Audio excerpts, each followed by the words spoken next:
Vamos lá, texto bíblico. Vamos lá, João capítulo 4. Quando, pois, o Senhor soube que os fariseus ouviram dizer que ele, Jesus, fazia e batizava mais discípulos que João, embora Jesus mesmo não batizasse mais os seus discípulos, saiu da Judéia e foi outra vez para a Galiléia. E era-lhe necessário passar por Samaria. Chegou, pois, a Sicar, cidade de Samaria, junto à propriedade que Jacó dera a seu filho José. Havia ali o poço de Jacó. Cansado da viagem, Jesus sentou-se junto ao poço, e era cerca da hora sexta.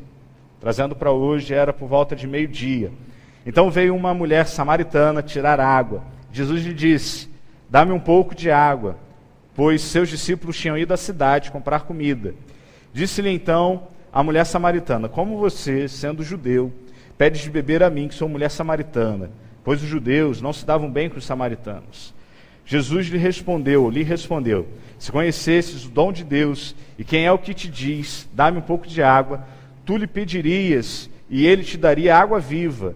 E a mulher lhe disse: Senhor, tu não tens com que tirar a água, e o poço é fundo. Onde, pois, tens essa água viva?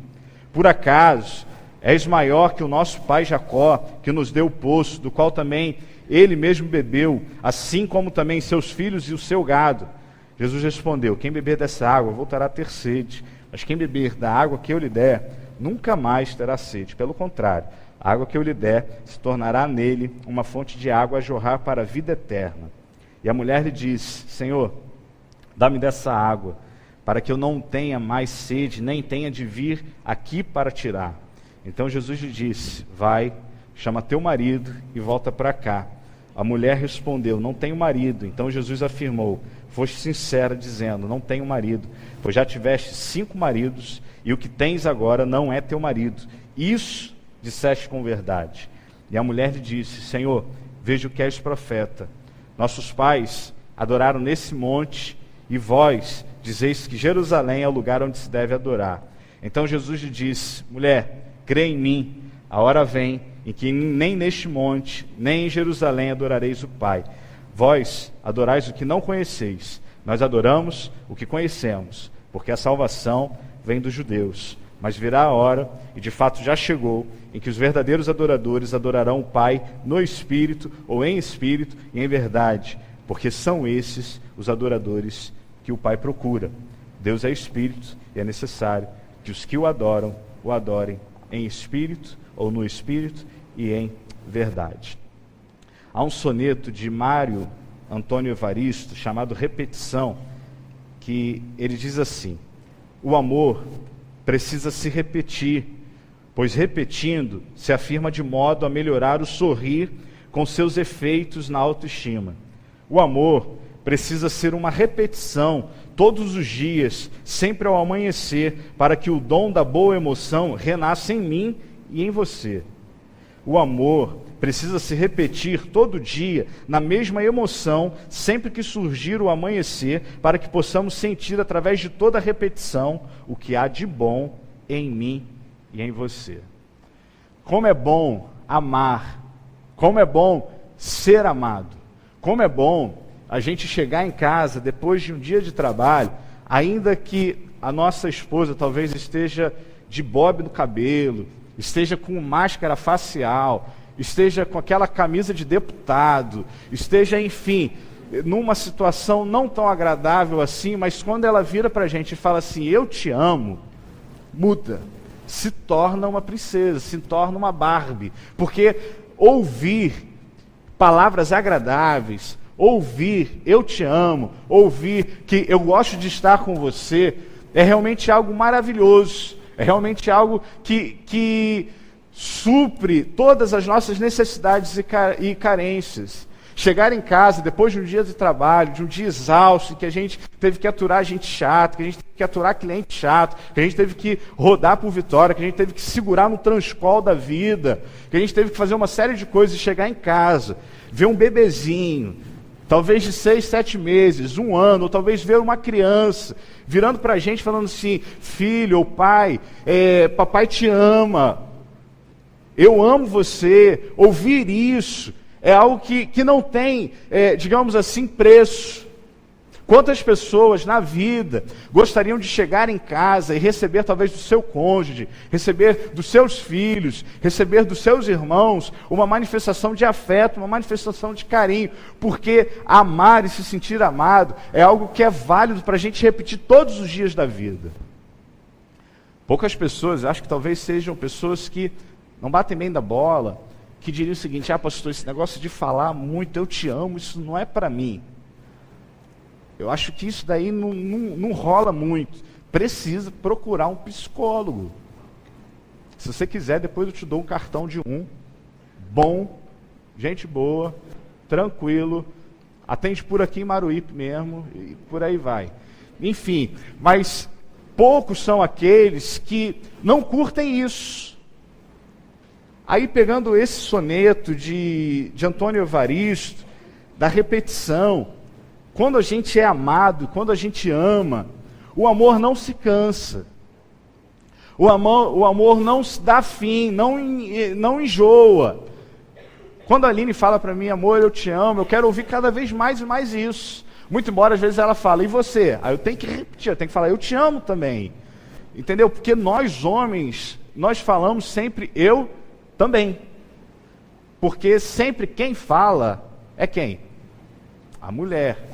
A mulher é quem puxa às vezes isso. Amor, eu te amo. E a gente do outro lado, de repente, talvez com uma outra camisa de deputado, a gente diz, eu também, filha. Mas deixa eu continuar vendo o jogo aqui, mas eu também. Por aí vai. Mas ouvir isso não se torna enfadonho, não se torna cansativo, não se torna chato. Pelo contrário. Quando a gente ama e é amado, isso pode se repetir todos os dias, todas as horas, todos os momentos, que a gente, digamos assim, a gente se sente muito bem. Mas há situações da nossa vida que a gente gostaria que terminasse. Há situações da nossa vida que se repetem, que a gente gostaria que fosse dado um basta. Há situações da nossa história que a gente gostaria que acabasse, que não se repetisse tanto. Mas a impressão que a gente tem é que Deus insiste em repetir aquela dor e aquele sofrimento. Há momentos na nossa história que a gente vira para Deus e fala assim, Deus, já deu, já acabou, eu já sofri tanto, não precisa continuar. Já repeti muito o meu choro, já repeti muito a minha fala, vamos dar um tempo. A tua palavra mesmo diz que se o choro dura a noite inteira, a alegria vem pela manhã. Cadê a manhã que não vem? Chega, dá um tempo. Aí eu lembro de uma canção popular que o título dela é Sempre Assim. E a canção começa assim, 7h15 eu acordo e começo a me lembrar do que ainda não me esqueci, do que tenho para falar. Todo dia é assim. Tempo quente, pé na estrada, estou seguindo o meu caminho. Já parti pro tudo ou nada. Será que todo dia vai ser sempre assim? Há situações na nossa vida que a gente pergunta para Deus se, será que vai ser sempre assim? Será que esse choro derramado, todos os dias, será que vai ser sempre assim, Deus? Será que essas entrevistas de emprego que eu faço semanalmente e as respostas que eu recebo, será que vai ser sempre assim? Será que essa lágrima que eu derramo todos os dias, esperando que o Senhor traga de volta o meu filho, esperando que o Senhor reconstrua o meu casamento, será que vai ser sempre assim? Será que eu vou continuar chorando? Será que vai ter sempre essa mesmice? 7h15 eu vou acordar e eu vou ir para a labuta, vou fazer sempre as mesmas coisas e o sofrimento vai continuar. Será que vai ser sempre assim? Aí lembro-me de uma figura mitológica que sempre quando a gente quer falar de um trabalho vão, inútil, a gente se refere a ele, que é Sísifo. Sísifo foi condenado a pegar uma pedra grande, enorme, de mármore, e subir ao cume mais alto do Olimpo. E toda vez que ele chegava próximo ao cume, uma força irresistível puxava a pedra e a pedra rolava de despenhadeiro abaixo, ele tinha que descer e começar tudo de novo. Então toda a situação rotineira, enfadonha, cansativa, as pessoas se referiam ao trabalho de Sísifo, que é aquele sujeito que foi condenado a fazer sempre a mesma coisa o tempo inteiro. Aí às vezes a gente vive esse drama de Sísifo. Será que a gente vai ter que ficar o tempo inteiro subindo o cume mais alto do Olimpo, carregando uma pedra de mármore, e quando a gente pensa que a gente está avistando a possibilidade de vitória, parece-me que uma força irresistível atrai essa pedra e começa tudo de novo? Será que todo dia tem que ser assim? Será que todo dia a gente tem que derramar lágrima? Será que todo dia a gente tem que chorar? Será que todo dia a gente tem que sofrer? Será que não dá para Deus, de repente, do seu trono de graça, enxugar as nossas lágrimas? Será que não dá, de repente, para Deus ouvir o nosso clamor? Será que não dá para Deus virar o disco e ao invés da gente cantar lamúrias, e ao invés da gente cantar lamentações, será que não dá para a gente cantar Cântico dos Cânticos, celebração? Será que não dá para mudar? Aí lembro-me de um conceito da psicologia e da psicanálise também, que é ressignificar. Esse texto trata disso, porque ao mesmo tempo que essa mulher, ela vivia o drama da repetição, o soneto da repetição, não porque alguém dizia para ela, eu te amo, não. Até porque 5 já disseram, eu te amo, e ela trocou. Segundo, eu te amo, trocou. Está no 6º marido. Na verdade, não é marido, mas um companheiro. A história dessa mulher envolve esse soneto da repetição. A história dessa mulher envolve essa música sempre assim. Todo dia é assim, todo dia é tempo quente, todo dia é pé na estrada, todo dia eu tenho que ir ao poço de Jacó, tirar a água. Todo dia eu estou seguindo o meu caminho, solitária, é bom que se diga isso. Todo dia eu estou indo ao poço de Jacó e não tem uma amiga, não tem ninguém que vá comigo. Aí entra Jesus na história para ressignificar a vida dessa mulher e ressignificar o sofrimento que ela vivia. E ressignificar é justamente diante dos dramas que a gente tem, a gente mudar o nosso foco.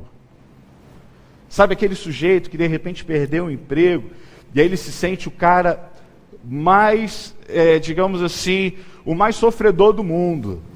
Aquele sujeito que perdeu o emprego, ele se sente o mais injustiçado, porque ele diz o seguinte, olha, pastor, tinha tantos outros para poder, para a empresa demitir, mas a empresa me escolheu. Aí surge a possibilidade dele estudar, e ao mesmo tempo que ele começa a estudar, ele recebe um estágio, e aí ele vai ganhar muito mais do que ele ganhava na empresa anterior. Aí a psicologia diz o seguinte, o cara promove ou consegue fazer a ressignificação dos seus sofrimentos, em que ele começa a olhar e a dizer o seguinte, se de repente eu tivesse empregado no outro emprego, eu não conseguiria fazer uma faculdade, não conseguiria o estágio. Ressignificar é olhar para a vida, mesmo que a gente continue subindo com a pedra de mármore, com os nossos choros, com as nossas lamentações, mas é olhar para a pedra de mármore e para a subida com outros olhos. Ressignificar é olhar para aquele emprego que a gente perdeu e ver ali uma nova possibilidade de vida. Ressignificar é olhar para um sonho que a gente tanto tinha e que inesperadamente, não sei se Deus tirou ou se a vida tirou, e a gente consegue enxergar nisso algo melhor. Ressignificar é quando a gente recebe um diagnóstico de uma doença e todos os médicos dizem que não há possibilidade de cura, mas a gente consegue ressignificar aquele sofrimento, porque a gente sabe que toda a palavra de vitória vem do Senhor, então a palavra final é dele. Ressignificar é quando a gente está chorando o tempo inteiro, porque um filho nosso se perdeu, e aí diante desse sofrimento, a gente pode entender e compreender que a mão de Deus está presente. Isso é ressignificar. É quando a gente olha para aquela nossa dor, aquele nosso sofrimento com outros olhos, não mais com o olhar do sofrimento, não mais com o olhar da dor, mas como que eu posso, no meio dessa dor, como que eu posso, no meio desse sofrimento, enxergar a graça de Deus. a esse texto é uma ressignificação da história de vida dessa mulher. Porque essa mulher vivia uma prisão existencial muito grande. Eu vou ler um texto aqui para você não achar que eu sou machista, porque eu não sou. Eu acho que as mulheres precisam aprender a dirigir realmente carro. Eu acho que as mulheres precisam aprender e devem falar na igreja.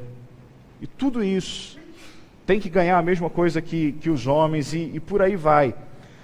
Mas eu quero ler um texto, porque eu já fiz algumas brincadeiras aqui, coloquei algumas montagens de mulheres dirigindo.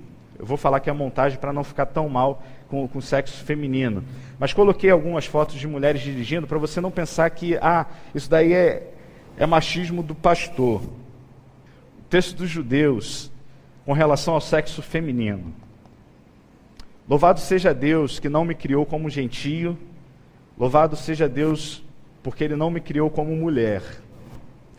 Louvado seja Deus que não me criou como ignorante. Que as palavras da Torá sejam queimadas, mas não sejam transmitidas às mulheres. Todo aquele que ensina a Torá à sua filha, ensina a sua filha a ser devassa. Bem estão aqueles cujo filho é homem, ou cujos filhos são homens. Mal, no entanto, são aqueles cujos filhos são filhas. Tadinho de mim. Quando um menino vem ao mundo, vem paz ao mundo. Quando vem uma menina, nada vem. Nossos mestres disseram: 4 qualidades são evidentes nas mulheres: comilonas, mexeriqueiras, preguiçosas e invejosas. Não são palavras do pastor Marlon, pelo amor de Deus, tá bom? Isso daqui está escrito na Mishnah, que é uma tradição oral dos judeus, que era uma interpretação da lei e que eles passavam para as gerações seguintes. Você está rindo, mas o drama dessa mulher, além dela ser mulher, que é esse contexto aqui, que as únicas qualidades evidentes nas mulheres é que mulher come demais, mulher mexeriqueira, ou seja, fofoqueira, mulher preguiçosa e mulher invejosa.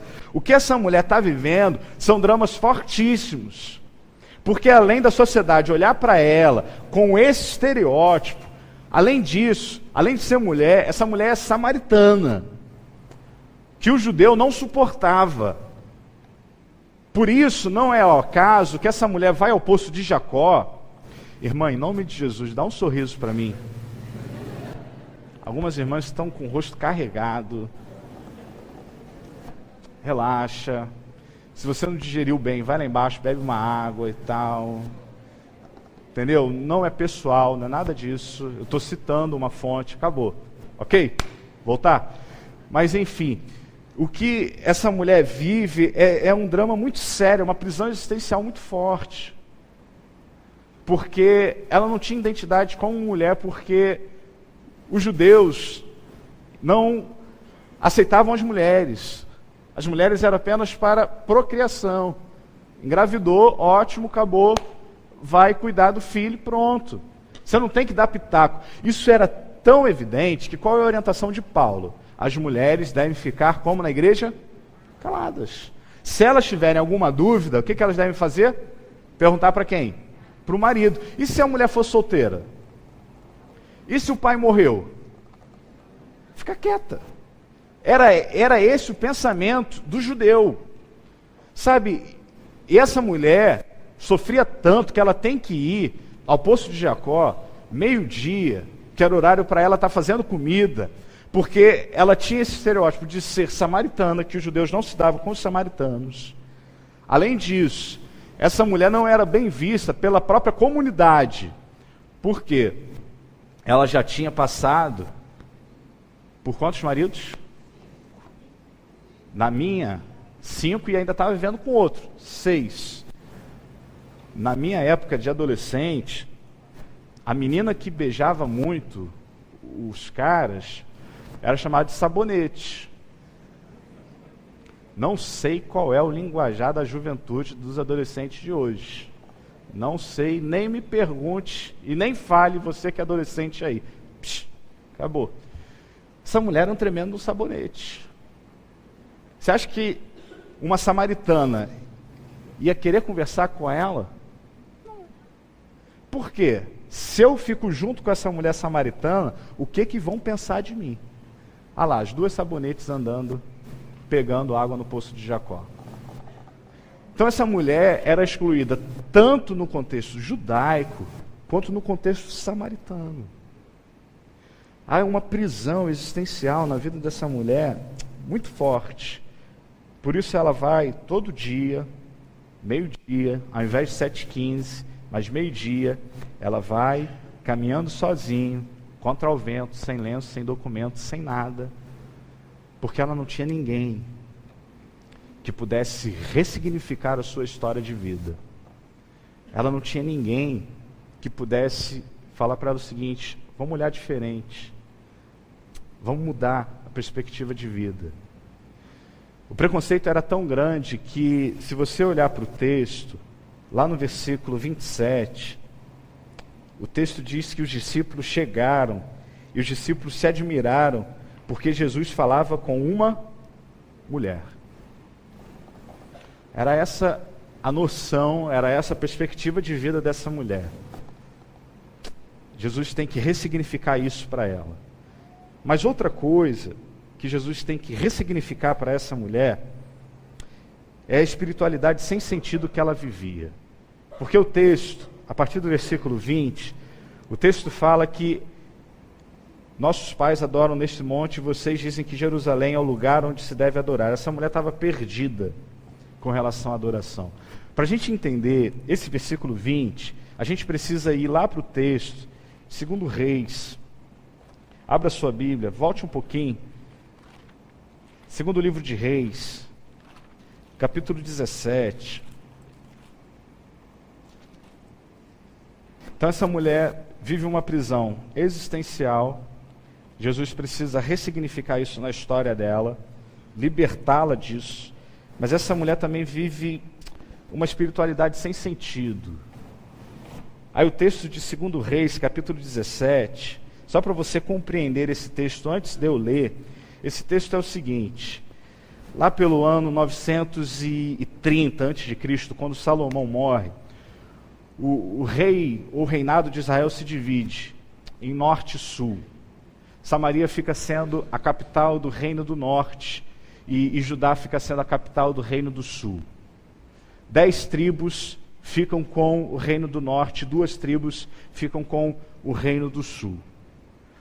Se você olhar a história do texto de Reis e de Crônicas, você vai ver que quase todos os reis, se não todos os reis do reinado do norte, a inscrição que a gente tem no texto bíblico é que todos os reis fizeram o que era mal diante dos olhos do Senhor.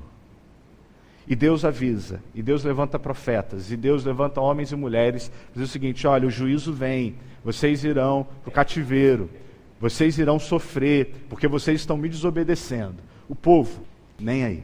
Aí em 722, esse rei aqui, o rei da Síria, esse é o contexto do texto, ele leva alguns povos, algumas nações, para morar em Samaria. Ele tira todos os israelitas de Samaria e deixa apenas alguns, poucos, mas ele tira a nata dos israelitas de Samaria e deixa somente os meia-bomba, aqueles que não davam para nada. Ele leva outras nações justamente para Samaria. Aí o texto diz isso: depois disso, o rei da Síria trouxe gente da Babilônia, de Cuta, de Ava, de Amate, de Sefarvaim, e a fez habitar na cidade de Samaria, em lugar dos israelitas. E eles tomaram posse de Samaria e habitaram nas suas cidades. Então, é por causa disso que os judeus não se davam com os samaritanos. Porque os samaritanos que começaram a formar essa nova Samaria não eram verdadeiramente judeus. Era gente da Babilônia, era gente de Cuta, era gente de Ava, era gente de Amate, era gente de Sefarvaim. Aí se você olhar A partir do versículo 29, de 2 Reis 17, você vai ver a mistureba religiosa que essa turma fez em Samaria. O texto diz assim: mas cada nação fazia o seu próprio Deus e o punha nos templos dos montes que os samaritanos tinham feito. Cada nação, nas cidades que habitava. Os babilônios fizeram, olha o Deus dos babilônios, Sucote, Benote. Os de Cuta fizeram Nergal. Os de Amate fizeram Ázima. Os aveus fizeram Nibás e Tartaque. E os sefarvitas queimavam seus filhos em sacrifício em Adramaleque e Anameleque, deuses de Sefarvaim. Eles temiam o Senhor, versículo 32, e constituíram sacerdotes dentre o povo, para exercerem os sacerdotes no templo, dos altares das colinas. Assim, temiam ao Senhor, mas eles também cultuavam os seus próprios deuses, conforme o costume das nações de entre as quais tinham sido levados. Aí não é surpresa Jesus virar para essa mulher aqui e falar para ela, no versículo 22, vocês adoram o que vocês não conhecem. Vocês estão celebrando a um Deus que não é o Deus de Israel. Vocês estão levantando altares, mas que não é para o Deus de Israel. Porque o Deus de Israel não vai dividir a glória dele com o Deus da Babilônia, com o Deus de Cuta, com o Deus de Sefarvaim, com nenhum outro Deus. O que vocês, samaritanos, estão fazendo, isso daí é ignorância. Talvez a fala de Cristo tenha sido uma fala arrogante, uma fala presunçosa, mas não.